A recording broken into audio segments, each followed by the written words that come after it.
What's going on? This is your man John Fortune, your host of the Frustrated Fan Sports Show, and today is my analysis of preseason game number 1. The Washington Commanders go down to the Carolina Panthers 21-20 in a game that 23-21 in a game that had some good spots and had some not so good spots, but I'm going to go ahead and get into what I saw in my analysis of the game today. Analysis number 1, Carson Wentz. Let's start there. Carson Wentz, he holds on to the ball too long, and he telegraphs where his passes are going, which is why a lot of you may say, dang, I sure did see a lot of deflected passes. It's because Carson Wentz stares his receivers down, and we saw that today. We also saw him hold the ball too long. So, to be quite honest, he didn't look bad, but he didn't look great. And there are things that, in my opinion, I saw last year with Ryan Fitzpatrick that I'm currently seeing in Carson Wentz. And I don't know if that's a coaching thing or if that's a player thing. Because looking at what was going on, there was a lot of things happening that kind of surprised me about why he was doing certain things. So we have to understand what's really going on with Carson Wentz. Because again, like I said, he holds the ball too long. He did lead a drive that ended in a touchdown. But like I said, again, he telegraphs his throws. He telegraphs where the ball is going. He did do a good job. We see he's very comfortable with tight ends. We see that. But again, we're going to have to see more. The offense doesn't look quite as efficient with him in the lineup. But again, we have to see. Hopefully, in game number 2, which is something I'm glad about, in game number 2, I think it's going to be our more serious game. So we'll get the opportunity to see if Carson can improve some of the areas where he's not really, again, staring down receivers. That's not a good thing. Holding on to the ball, not a good thing. He looks uncomfortable in the offense. The offense isn't moving as efficiently as it could. Again, he did lead the team down to a touchdown, but again, it's one of those things where he needs to improve in those areas where he's failing right now. Key number 2, well, not key number 2, but thing number 2, Amari Rodgers and Curtis Hodges, they look fantastic. And if we're going to keep 4 tight ends, the battle is actually between Amari Rodgers and Curtis Hodges. So I don't see them being able to justify Sammy Reyes staying on this team. He's not really playing. Even if he is a quality blocker, the fact that we saw what Curtis Hodges and Amari Rodgers can do in the offense, that's not a good sign for Sammy Reyes. So if Sammy Reyes don't find a way to get onto the field or find a way to play in these next 2 games and make an impact, his time in Washington will be over. And his development in Washington will be over, because to me, Curtis Hodges and Amari Rodgers, they look like they actually want to make the team. So again, if they're keeping 4 tight ends, Sammy Reyes may be out. So we'll definitely see about that. Antonio Gibson fumbled the football. They took him out the game. They put in Brian Robinson. And we immediately saw why Brian Robinson was drafted. This is a huge, I'm not going to say it's a huge indictment, but it's a very telling indictment on Antonio Gibson. He fumbled the ball.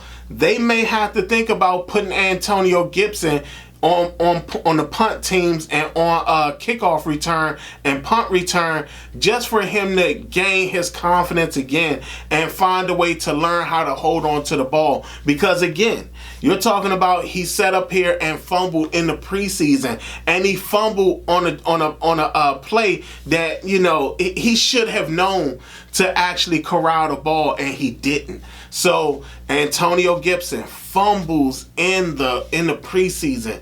Brian Robinson, you can tell and you can see why they drafted him. So Antonio Gibson is going to have to improve that, because again, he fumbled in the preseason. Next, the offensive line. The offensive line didn't look that bad. Again, they may have looked a little bit more worse because of the fact that Carson was holding the ball, but the offensive line actually looked very good in this preseason. So to be quite honest, I think that the offensive line is pretty much together, but there was really no doubt about that. John Matsko, he comes in that line. He's been in that line of fantastic offensive line coaches that Washington has had for several years. So again, he's one of the ones that is now adding to that history of great offensive line coaches that have come through here. So again, John Matsko, he's doing a fantastic job. Now I go to the defense. On the defensive side of the ball, let's talk about the goods. Steven Parker, he looks fantastic. That's number 39. He came in and made some very big plays. I don't know if people didn't think that he was going to be in the mix, but clearly he's going to be in the mix. I mean, he made some key stops, and possibly as the backup to Cam Curl, he might be that player because he actually looks the part and he plays very well. To be quite honest, they might want to test him out a little bit in the Buffalo nickel. I know that they got Percy Butler and Derek Forrest doing that, but I don't know. Steven Parker, I think they should see what he can do. He looked like he plays the part. He comes up, he tackles. He possibly could play that Buffalo nickel position. We'll have to see. The touchdown that was on Kendall Fuller was not Kendall Fuller's fault. That touchdown was actually Cole Holcomb's fault, because Cole Holcomb didn't put the players in the right position. He made the call. He saw that there was an adjustment, and he didn't put the players in the right positions for the adjustment, because as soon as they snapped the ball, two defensive backs ran into each other, and then Cole Holcomb almost ran into them as well. So that was actually Cole Holcomb's fault for not getting the guys in position to actually make that play, which is why Kendall Fuller was in the trailing position and ended up having to turn around and try to stop the play. So that actually was not Kendall Fuller's fault. That was actually Cole Holcomb's fault for not getting the other guys in position after he made the adjustment call when he saw that the play had changed. So that was that. Defensive line. Sam Mills was fired. All that type of stuff. We saw some push. We didn't see the push that we really wanted to see. But again, it's preseason game 1. Preseason game 2 is next. I think that's the more serious game. So again, like I said, we didn't see the push that we really wanted to see, but they did play well. So again, we'll have to see how the rest of this goes on, and if this actually is a team that has changed. Because again, for so long we were faulting the coaches. So now we got to see if it's actually the coaches or if it's the players. We'll find out as we go along. Next is let's talk about Taylor Heineke. Taylor Heineke, again, he comes in, offense looks efficient.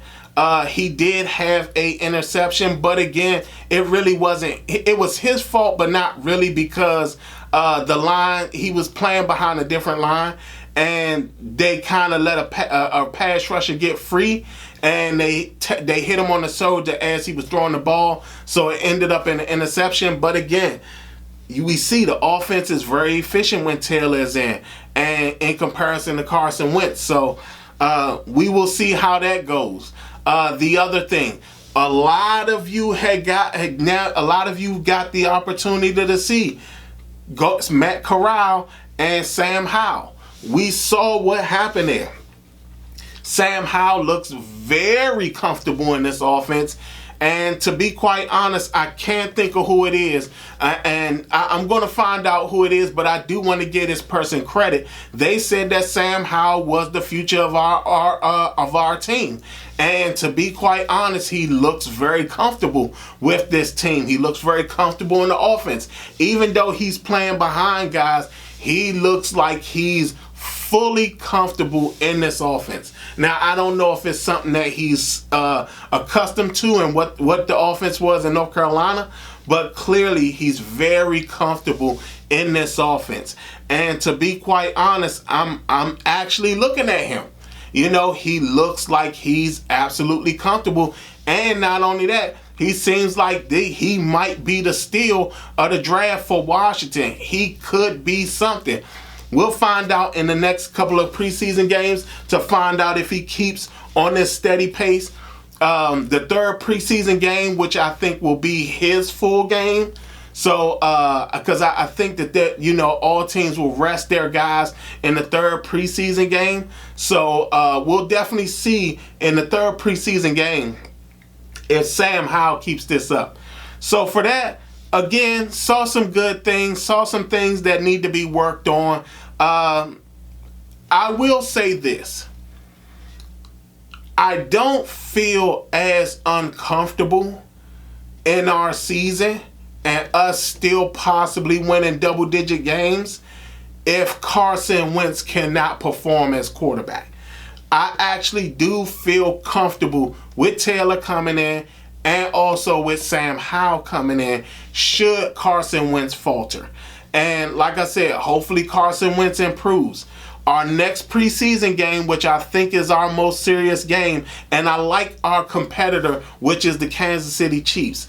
I wish it was the Baltimore Ravens, but I like the fact that it's the Kansas City Chiefs. Because again, it gives us a team where there's a quarterback that will sit up there and actually obliterate us because he did it last year, and Patrick Mahomes. So I do want to see us against that offense.